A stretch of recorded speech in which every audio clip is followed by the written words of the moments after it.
lire un verset. Il ne faudra pas se méprendre sur ce verset, ne pas être dans la confusion, nous allons en parler.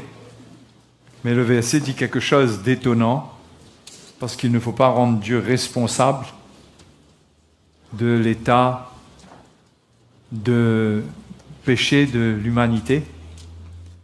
Mais le verset 32 du chapitre 11 nous dit « Car Dieu a renfermé tous les hommes dans la désobéissance pour faire miséricorde à tous. » Hein?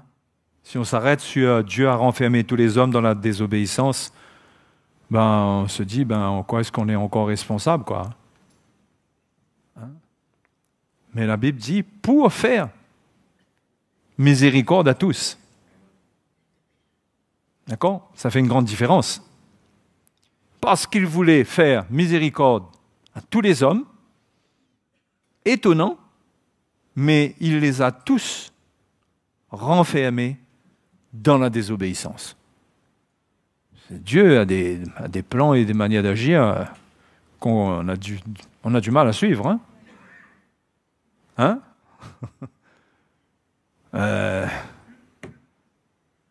Comment est-ce qu'il peut renfermer tous les hommes dans la désobéissance pour faire miséricorde à tous?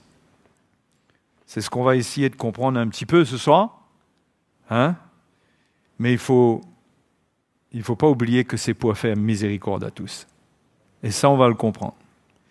Dans Matthieu chapitre 5,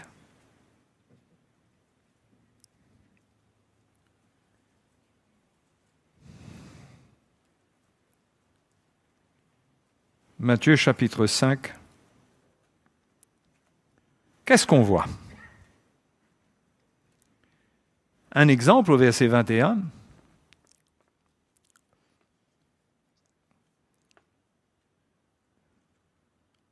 Le Seigneur dit, Seigneur Jésus, vous avez entendu qu'il a été dit aux anciens, tu ne tueras point. C'est un commandement qui fait partie des 10 commandements du Décalogue. Donc Jésus fait référence à cela. Voilà ce qui vous a été dit, tu ne tueras point, celui qui tuera est passible de jugement. Mais moi, je vous dis que quiconque se met en colère contre son frère est passible de jugement. C'est-à-dire qu'il n'y a pas besoin de tuer pour être passible de jugement, mais se mettre en colère, on est passible de jugement. Ce qui ramène la colère pratiquement au même niveau que de tuer. Surtout quand c'est accompagné de ce qu'on va lire, que celui qui dira à son frère « Raka » mérite d'être puni par le Sanhédrin, et que celui qui lui dira « insensé » mérite d'être puni par le feu de la géhenne. Donc ça parle de ce qu'on mérite. Ok? Si on va un petit peu plus loin, au verset 27, il prend l'autre commandement concernant l'adultère. Il dit, vous avez appris qu'il a été dit, tu ne commettras point d'adultère. Toujours pareil, mais moi je vous dis que quiconque regarde une femme pour la convoiter a déjà commis un adultère avec elle dans son cœur. Hein? C'est sérieux, hein? Donc, le niveau de justice que le Seigneur vient établir est plus élevé que le niveau de justice qui est donné par la loi. Non? C'est ça qu'il montre. Et là, ça confronte tous ceux qui sont là. Parce que le religieux qui est là, il se dit, je n'ai pas commis d'adultère, tout va bien pour moi. Mais Jésus dit, si tu as convoité, tu as déjà commis l'adultère. D'accord? Donc, sous l'Ancien Testament, c'était un niveau de justice, mais sous la Nouvelle Alliance, le Seigneur vient mettre la barre beaucoup plus haut. Beaucoup plus haut.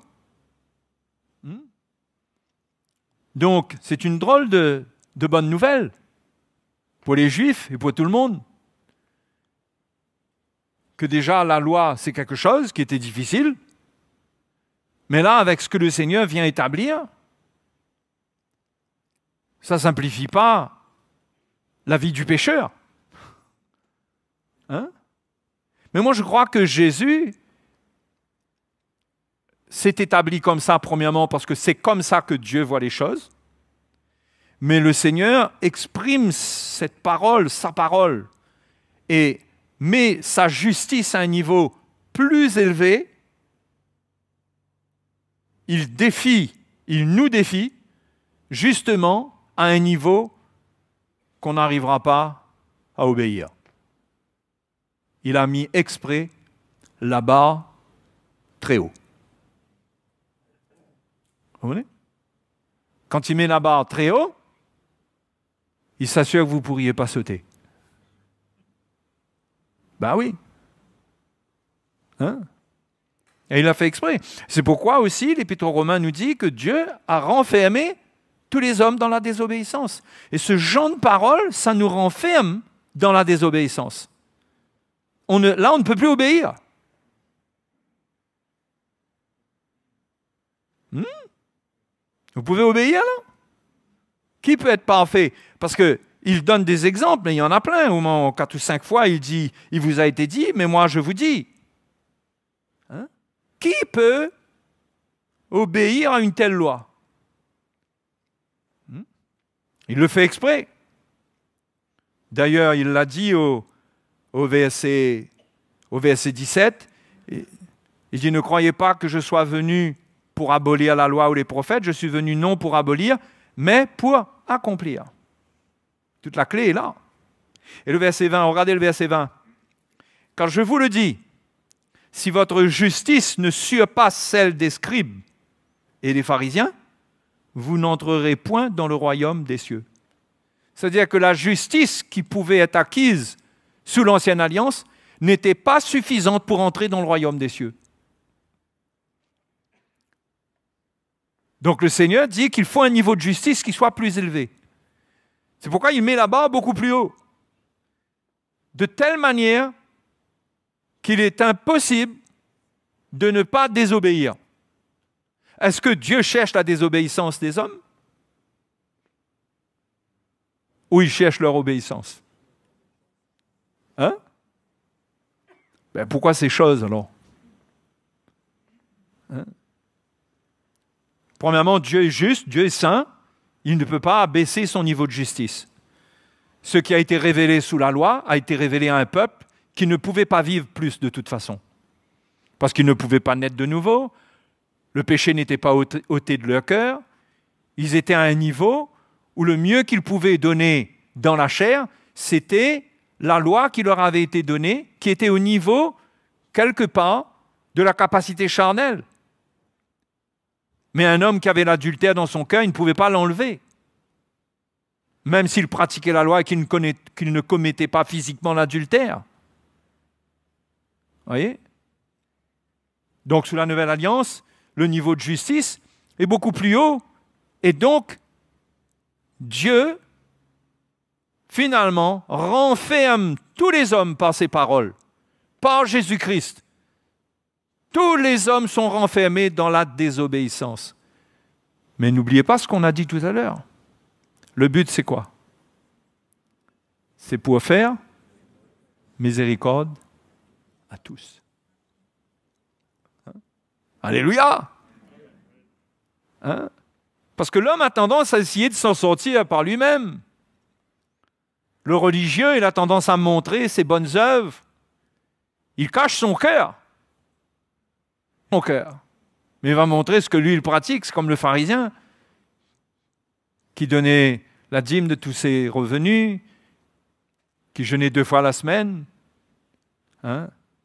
À côté de lui, l'autre, il était accablé par son péché, par ce qu'il ressentait de lui. Et il disait simplement au Seigneur, « Sois apaisé envers moi, Seigneur, qui suis un pécheur. Sois apaisé envers moi. » Et le religieux, il était sûr de lui.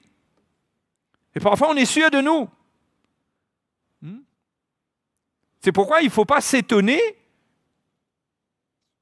que dans la vie chrétienne, on ressent que la barre est haute. Parfois, on voit que la barre est haute, on se dit, mais comment on va passer? Premièrement,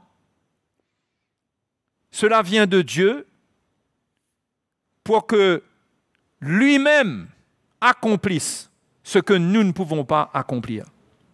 Lui-même. Et Jésus a mis la barre haute, exprès. Et il l'a mis à un niveau que lui seul pouvait passer. Lui seul pouvait accomplir ce qu'il était en train de dire.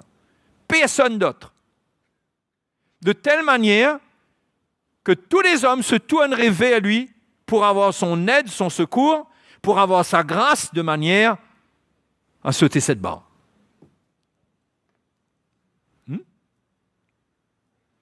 C'est croire dans le Seigneur qui nous sauve.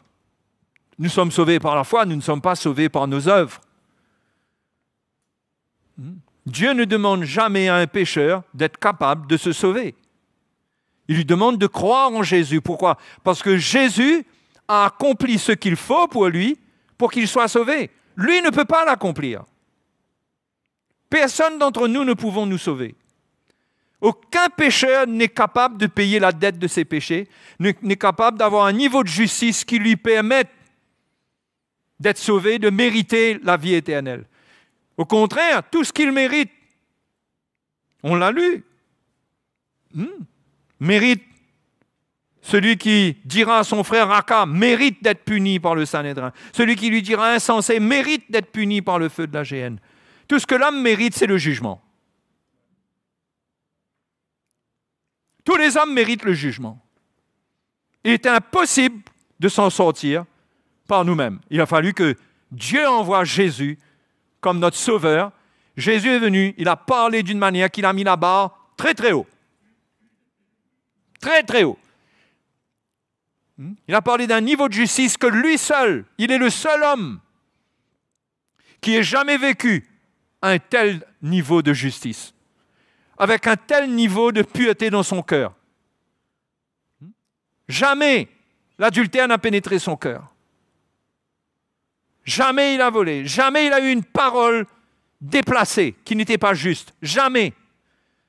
Son niveau de justice était parfait. Et il a été amené à la croix à un niveau de souffrance où s'il y avait quelque injustice quelque part, ou la possibilité qu'il ne soit pas juste dans cette souffrance, ça aurait dû être découvert. Parce que c'est quand on souffre qu'on dit le plus ce qu'il ne faut pas dire. Tout le monde est d'accord avec ça? Mais le Seigneur, dans la souffrance de la croix, tellement qu'il était pur intérieurement et qu'il avait ce niveau de justice élevé, il est mort en toute pureté, sans maudire, en pardonnant, en bénissant ses ennemis.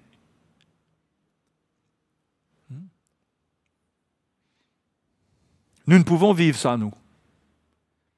Et Dieu, c'était le plan de Dieu que ce que Jésus allait faire, ça aurait été le seul plan de salut pour les hommes. C'est pourquoi la Bible dit que nous sommes sauvés par la grâce, par le moyen de la foi. Éphésiens chapitre 2.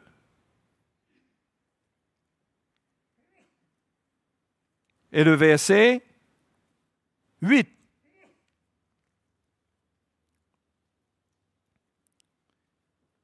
Car c'est par la grâce que vous êtes sauvés, par le moyen de la foi. Et cela ne vient pas de vous, c'est le don de Dieu. Hein? Ce n'est point par les œuvres, afin que personne ne se glorifie. Voyez ce que Dieu veut? Dieu veut être glorifié par les hommes. C'est ça que Dieu veut. Quand l'homme est tombé dans le péché, Dieu avait un plan pour que son nom seul soit glorifié. C'est pourquoi il a mis la barre haute pour que personne n'arrive à sauter et à dire « Moi, j'ai réussi à passer ». Personne ne peut dire cela. Il y en a un qui peut dire ça ici? Personne. Et le but, c'est que personne ne se glorifie. mais qu'on glorifie le Seigneur qui, lui, nous a sauvés, non par nos œuvres, mais par sa grâce. On a lu tout à l'heure, Dieu nous a renfermés dans la désobéissance pour faire miséricorde à tous, pour nous faire miséricorde. C'était le but. Et pour que, quand il nous fait miséricorde, qu'on le glorifie. Qu'on le glorifie. Seigneur, ça ne vient pas de moi, ça vient de toi. Et Dieu veut qu'on vive par la puissance de sa grâce. C'est pourquoi le style de vie en lui, il les met en lui. Ils ne sont plus en dehors de lui, ils sont en lui et ils sont qualifiés gratuitement par Dieu comme ayant eux-mêmes passé le test de la justice pour être sauvés. C'est comme si que eux-mêmes maintenant, ils ont passé le test de la justice que Jésus a manifesté, qu'eux, ils n'ont pas manifesté, mais parce qu'ils sont en Christ, eux aussi, ils sont qualifiés gratuitement. Alléluia. Vous voyez comment on est sauvé? On n'est pas sauvé parce qu'on est quelqu'un de spécial. La seule manière qu'on peut être spécial, chacun de nous, c'est par rapport à notre péché. Mais certainement pas parce qu'on est extraordinaire. Et c'est par la grâce. Et la grâce, on vit avec la grâce par le moyen de la foi. On est sauvé par la grâce par le moyen de la foi.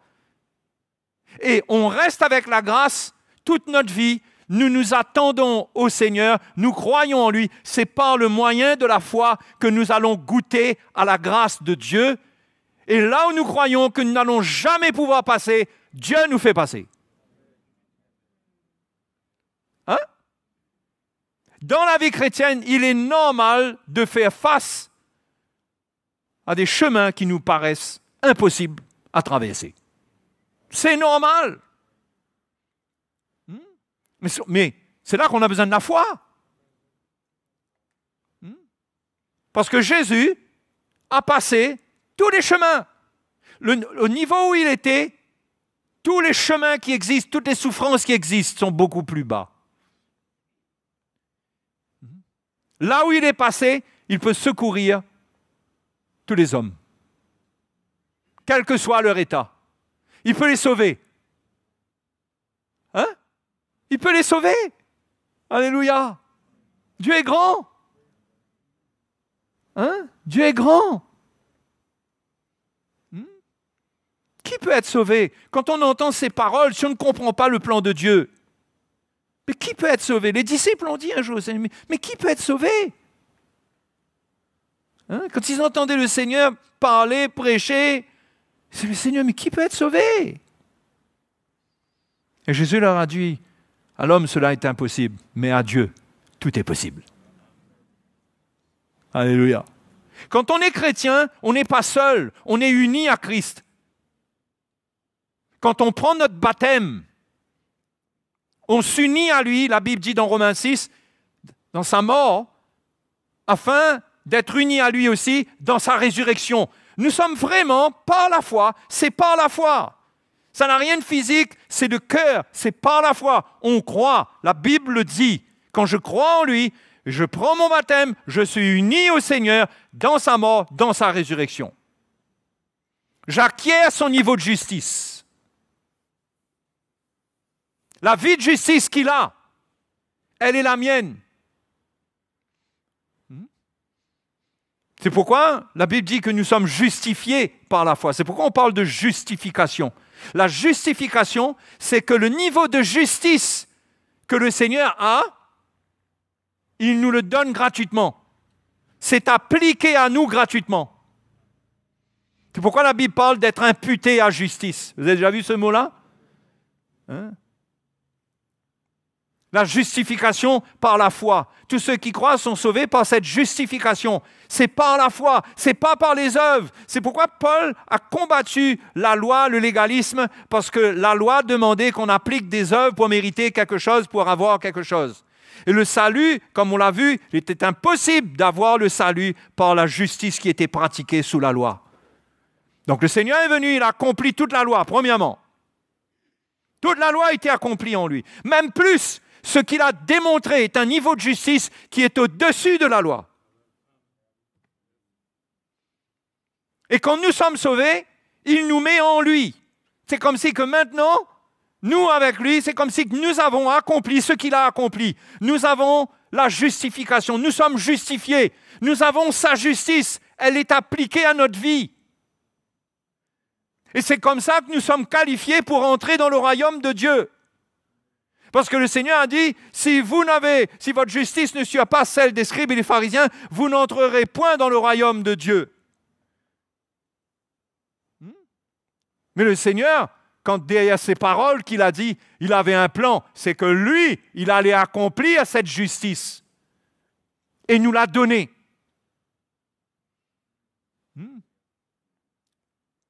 Et nous l'a donnée. C'est pourquoi j'ai attiré votre attention sur le fait que Jésus dit « Ne croyez pas que je sois venu pour abolir la loi ou les prophètes. Je suis venu non pour abolir, mais pour accomplir. » Pour accomplir. Il a accompli la loi.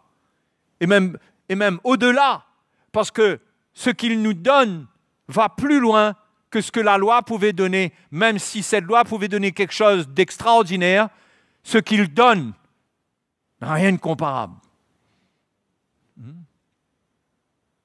Donc les frères et les sœurs, nous avons un salut absolument extraordinaire. Il est gratuit.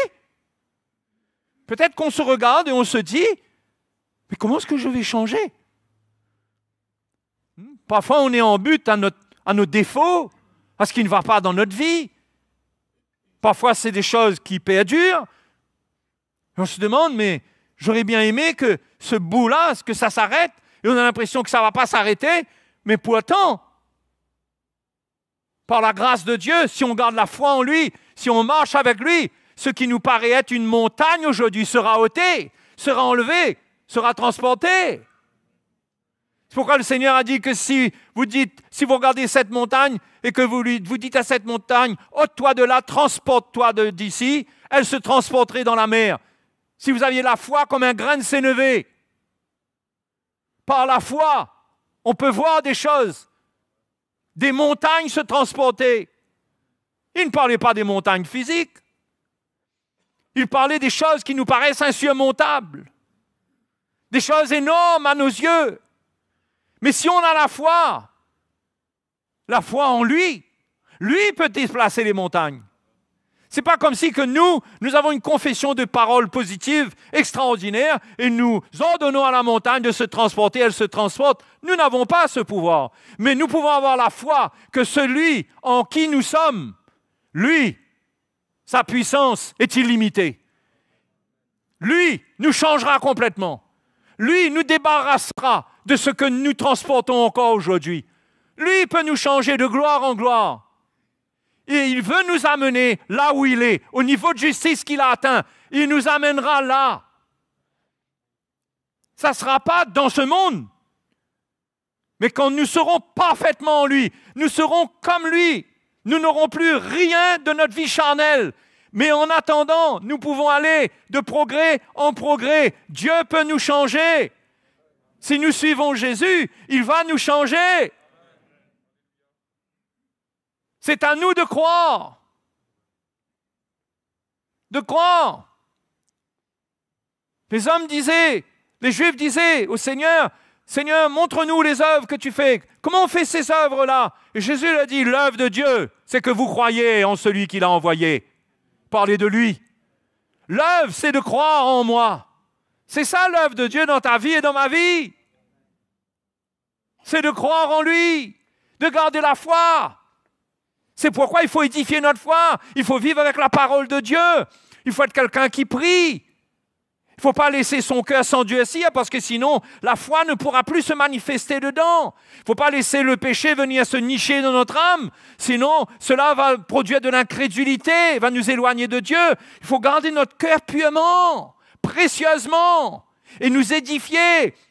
Et la foi qu'on va acquérir va nous faire goûter à la grâce de Dieu pour être changés de gloire en gloire à l'image de Jésus. Lui seul peut faire cela. Lui seul pouvait nous sauver. Lui seul pouvait nous sauver. Et les frères et les sœurs, on entrera dans son royaume. Pas par notre propre force, pas par nos œuvres, pas parce qu'on est un bon frère, on est suffisamment bon frère ou bonne sœur, mais par le moyen de justification qui nous a été donné et qui demeure.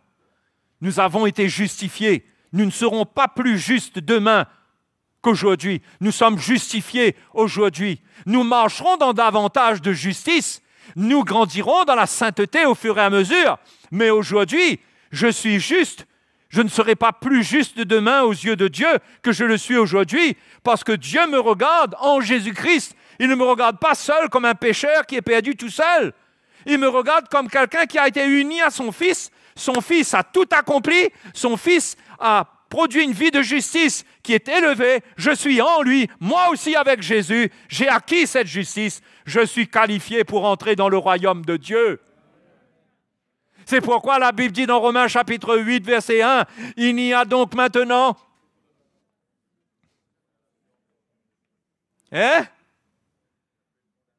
Il n'y a donc maintenant aucune condamnation pour ceux qui sont en Jésus-Christ. Alléluia! J'ai des défauts, oui. Je ne suis pas parfait, c'est vrai. Mais j'ai la vie éternelle. Je n'aurai plus tout cet handicap que vous voyez là. Tout ce bazar là. Tout ce que vous ressentez de moi encore là, qui parfois vous pouvez dire, ça c'est un serviteur de Dieu ça. Hein? Tout ce qui permet à quelqu'un de dire quelque chose contre vous, ça n'existera plus ça.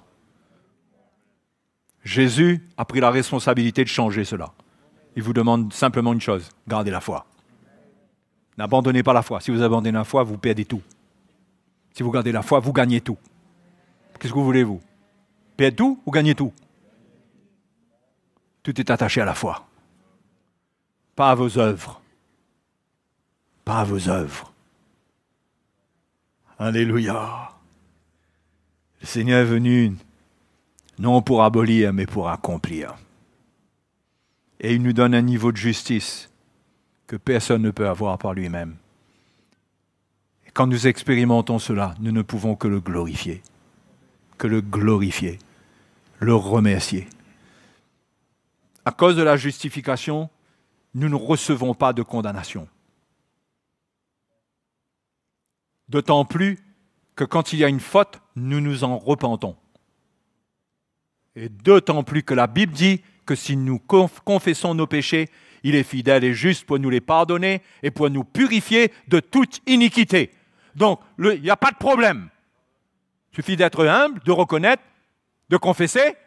Fini, c'est purifié, c'est automatique, c'est lavage automatique. Ce n'est pas un truc on attend qu'il y ait une machine qui nous visite pour nous laver. On a confessé, c'est vrai, c'est sincère, on l'a fait, on est purifié, notre cœur est lavé. Nous sommes toujours là en communion avec le Seigneur et Dieu continue son œuvre. On ne reçoit aucune condamnation. Ah oui frère, mais tu ne sais pas toi, tu ne connais pas mes luttes. Tu ne sais pas comment je suis. L'important c'est que tu ne vives pas dans le péché. Si tu vis dans le péché, peut-être que tu n'es pas né de nouveau. Parce que la Bible dit celui qui est né de Dieu, il ne pratique pas le péché. À moins que tu sois un chrétien, tu sois retombé dans les griffes du diable, dans les pièges de l'ennemi, et tu es retourné à une vie de péché. Mais si tu es un enfant de Dieu, tu peux toujours t'en sortir en te repentant et en continuant à mettre ta foi dans le Seigneur.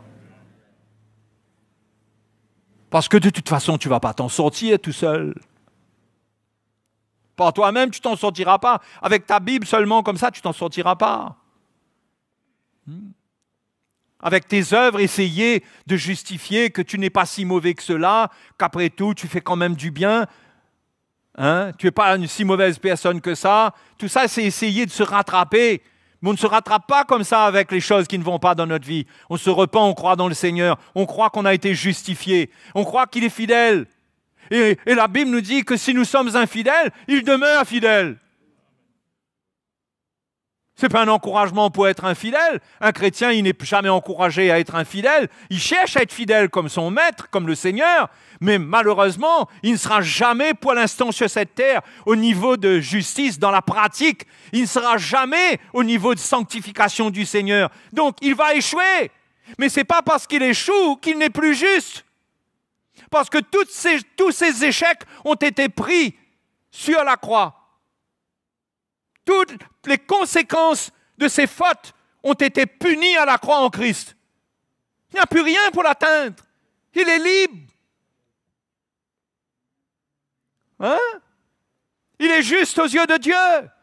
Ah, mais il ne faut pas marcher dans les ténèbres.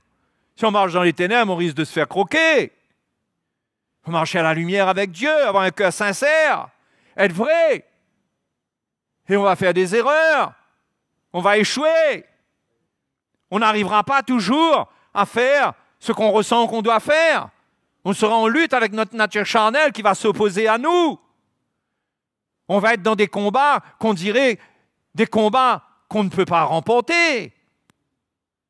On sera face à des montagnes qui sont énormes, qui sont insurmontables.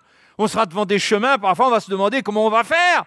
Mais tout ça arrive parce que Dieu veut nous faire des expériences où il intervient et que son nom est glorifié. Parce que si ça ne se passe pas, on finit par se glorifier. Vous savez quoi?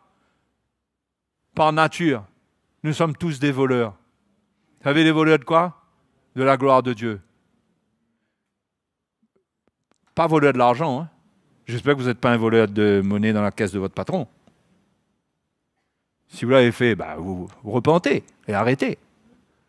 Voleur de la gloire de Dieu. Quand un homme ne passe pas par des épreuves, il y a un moment où il prend la gloire de Dieu pour lui. Il prend la gloire de Dieu pour lui. Tout va bien. Ce qui est en train de se passer, quelque part, c'est comme si qu'il y est pour quelque chose. Donc, qu'est-ce que Dieu fait? Dieu lui rappelle qu'il n'est rien et permet une épreuve. Permet qu'il fasse face à quelque chose qu'il ne peut surmonter par lui-même. Dieu veut le ramener toujours à sa grâce. Dieu veut le ramener toujours à la foi. Qu'il croit, non pas en lui, mais qu'il croit dans ce Dieu et dans ce Fils de Dieu. Alléluia. Hein? Dieu nous ramènera toujours à là. C'est pourquoi dans la vie chrétienne, il ne faut pas s'étonner qu'on a des épreuves. Mais c'est normal qu'il y en a, c'est notre sécurité. C'est le moyen pour Dieu de nous rappeler qui nous sommes, parce que si nous croyons trop en nous, nous allons nous perdre, nous allons retourner dans les échecs du péché. Sa grâce ne pourra plus agir. Donc Dieu veut nous les rappeler. C'est pourquoi on passe des épreuves et des tests. On a des tests. C'est comme quand le Seigneur a dit à Paul, Paul avait cette écharpe, dans 2 Corinthiens chapitre 12, vous trouverez l'histoire. À cause de l'excellence des révélations qu'il avait, l'orgueil pouvait vite monter dans son cœur. Hein? Et Paul dit, il m'a été mis une écharpe dans la chair, afin que je ne m'enorgueillisse pas. C'était une protection, c'était une épreuve, c'était une protection. Et il dit plusieurs fois, 3 fois j'ai prié le Seigneur d'éloigner cette écharpe de moi. 3 fois. 3 fois. Et le Seigneur lui a dit, ma grâce te suffit. Ma grâce te suffit. Passe ce chemin. Accepte ça, c'est mon plan. Il y a des choses que vous aurez beau prier et dire, Seigneur, éloigne cela de moi. Quelque part, l'Esprit de Dieu, si vous avez le bon évangile, parce qu'il faut avoir l'évangile, le pur évangile pour entendre la voix de l'Esprit comme il faut. Sinon, on entend plein d'autres voix. Mais si on est en communion avec un évangile pur, Dieu mettra un encouragement dans notre cœur. Et ça sera comme si qu'on entend comme Paul, « Ma grâce te suffit ». Et Paul a fini par accepter. Et Paul a compris à partir de là que c'était même le secret du ministère. Parce qu'il dit dans 2 Corinthiens chapitre 4, il dit « La mort agit en moi et la vie agit en vous ». Il a compris que c'était le secret même de l'œuvre de Dieu au travers de lui. C'était qu'il soit éprouvé pour que la mort agisse dans sa chair. Premièrement, dans son orgueil, qu'il y ait une mort. Et quand la mort agit en lui, la vie agit chez les autres. Il a compris même. Ça l'a mis quelque part sur une fondation pour comprendre des choses dans une autre dimension. Et les frères et les sœurs, on doit comprendre la vie dans une autre dimension au travers de nos épreuves. On peut s'en plaindre, on peut murmurer. Et on peut passer notre vie à dire « Seigneur, change cela. Seigneur, arrête cela. » Bien sûr, et la Bible nous encourage, oui, c'est vrai, à prier avec persévérance, à prier, à chercher Dieu, à lui adresser des supplications, des prières. Il y a des paraboles qui encouragent à prier sans se relâcher, mais il y a des choses que Dieu ne va pas régler. Parce que ces choses vont nous permettre de nous attacher à lui, de nous attacher à sa grâce, de compter sur lui, de compter sur lui. Si le Seigneur enlève cela, on arrête de compter sur lui. On peut rétrograder.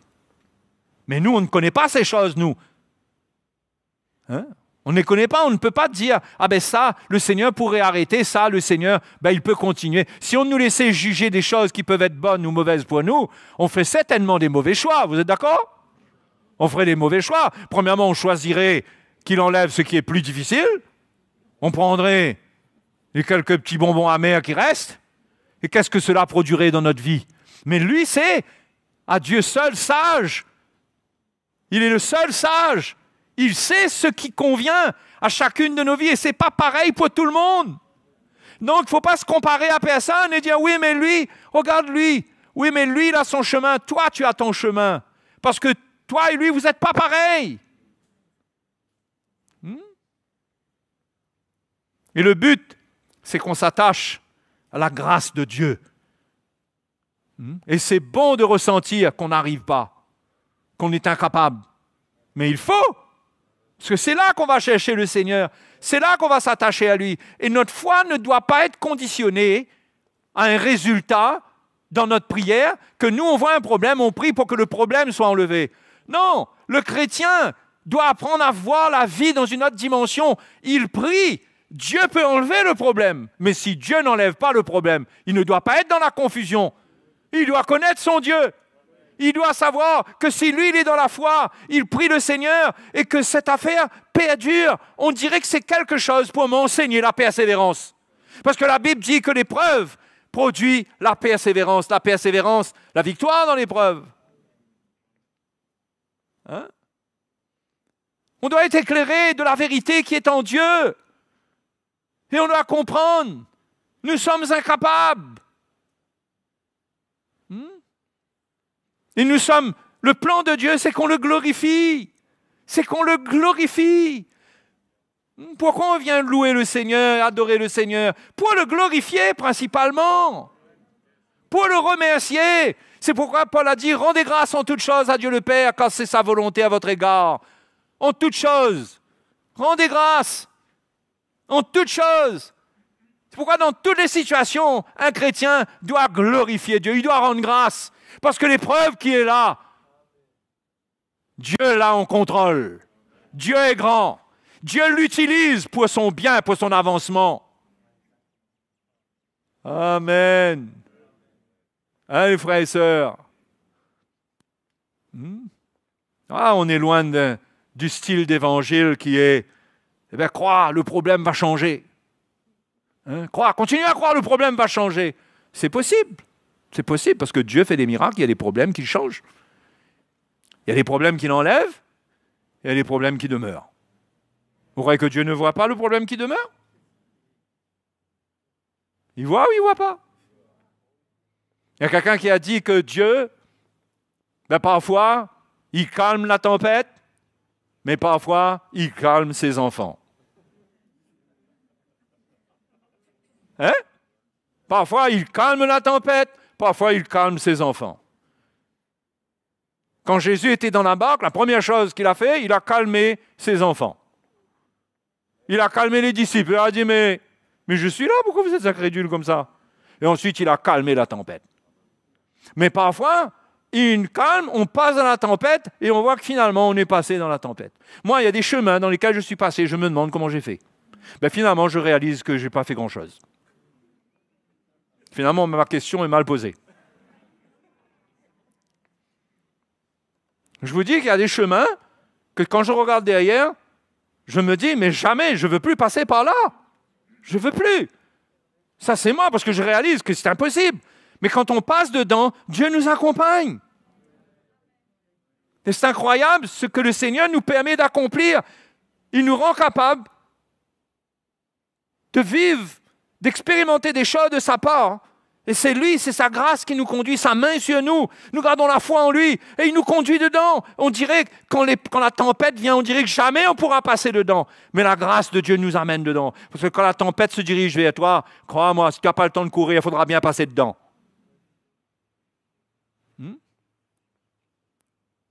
Vous savez, il y a des évangiles qui enseignent à commander à la tempête de se calmer. D'accord ? C'est ça simplement l'enseignement. On commande l'évangile, on commande la tempête. Calme-toi au nom de Jésus. On commande le problème.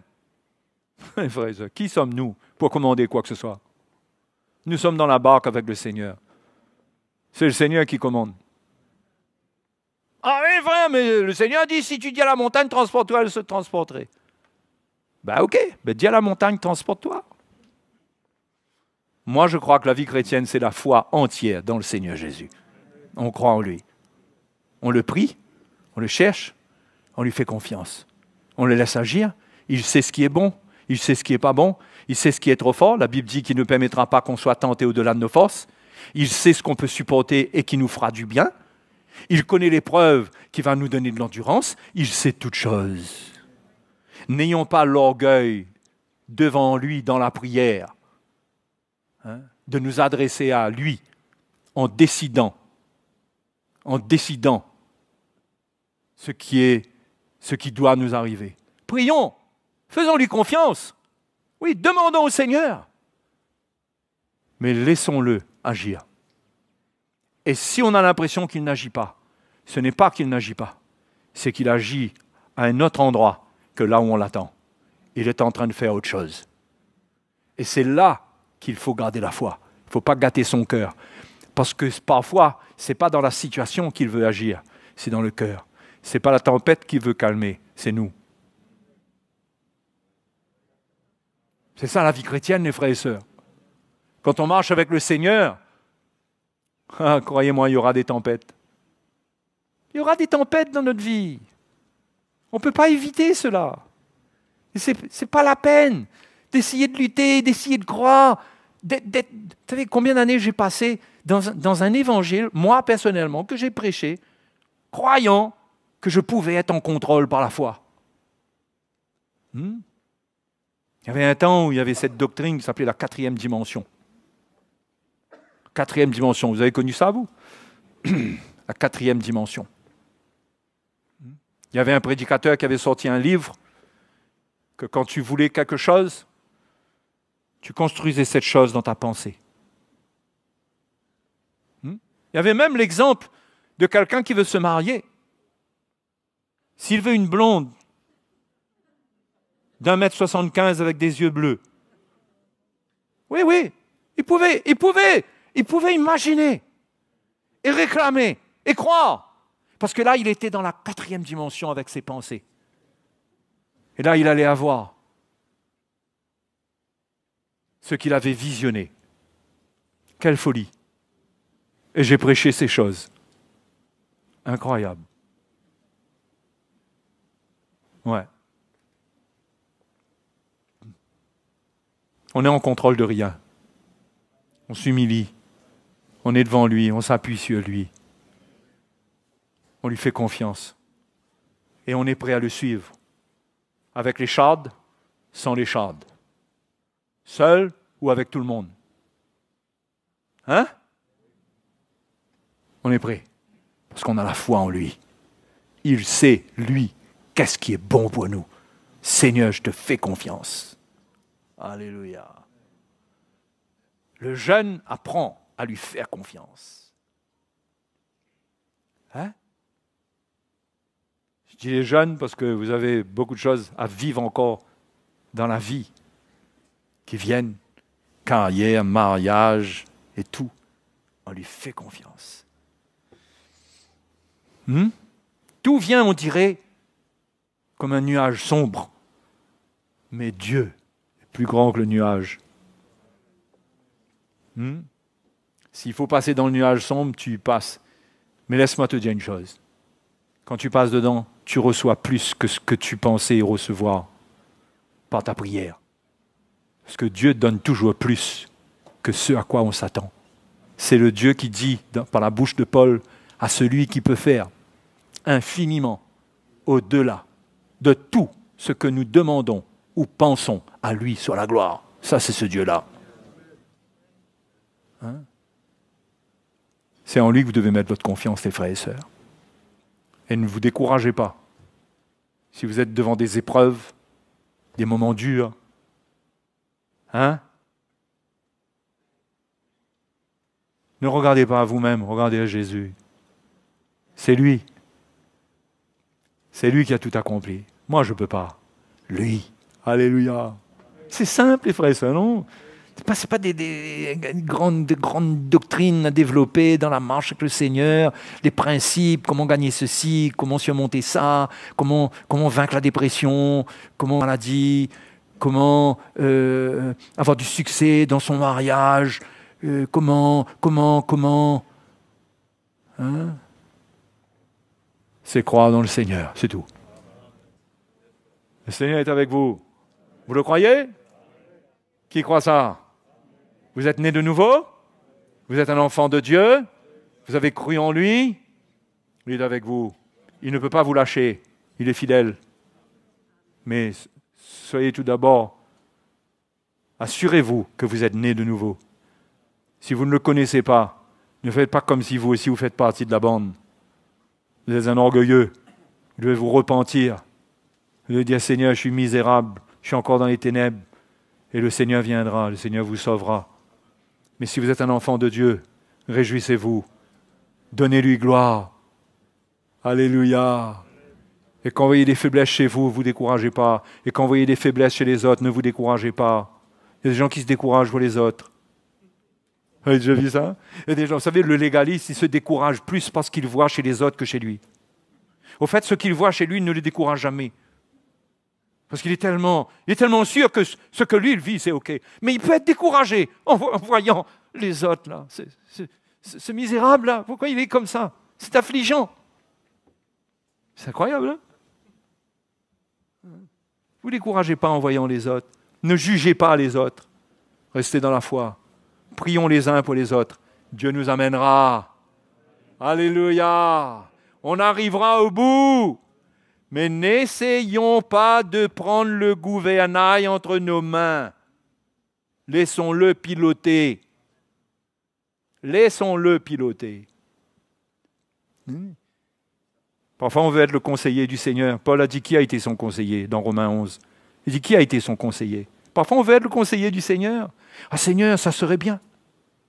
Ah oui. Ah oui, Dieu demande le silence au ciel pour nous écouter.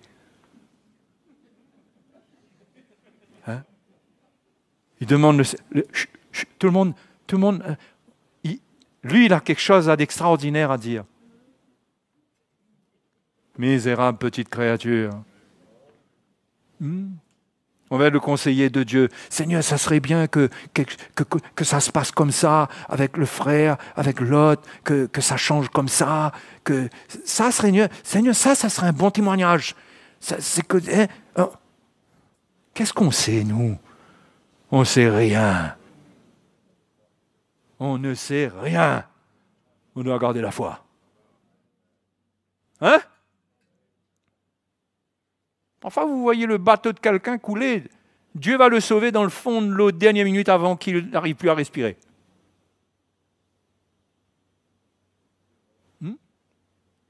Le Seigneur est un Dieu qui veut être glorifié. C'est pourquoi il a conduit le peuple d'Israël. Il attendait, à mon avis, que le peuple d'Israël